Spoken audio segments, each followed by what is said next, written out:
नमस्कार. माळेगाव नगरपंचायत कार्यक्षेत्रातून एक मोठी बातमी समोर येते. माळेगावात मोठा राजकीय भूकंप होण्याची चर्चा सध्या राजकीय वर्तुळात चांगलीच रंगताना दिसते. माळेगावातील राष्ट्रवादी काँग्रेसचे परंपरागत विरोधक म्हणून ओळखल्या जाणाऱ्या लोणकर परिवारातील काही सदस्य अजित पवारांच्या संपर्कात आल्याने लवकरच माळेगावात मोठा राजकीय भूकंप येण्याची चिन्ह निर्माण झालेत. त्यामुळे माळेगाव निवडणुकीत नेमकं काय होतंय ते पाहणं औचित्याचं ठरणार आहे. तत्पूर्वी माळेगाव निवडणूक आली की तळ्यात मळ्यात भूमिका घेणाऱ्या विकास आघाडीला लवकरच मोठा धक्का बसण्याची चिन्ह निर्माण झालेत.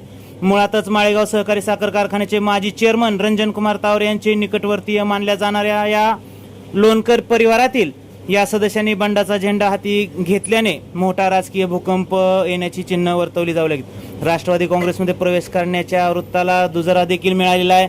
लोणकर कुटुंबियातील सदस्यांनी या वृत्ताला दुजोरा दिलेला आहे.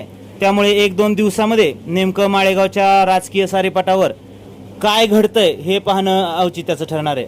तत्पूर्वी आत्ता तरी ताजं वृत्त आहे, येणाऱ्या काळात माळेगावात मोठा राजकीय भूकंप होणार आहे. आघाडीला धक्का बसण्याची चिन्ह या ठिकाणी दिसू लागलेत.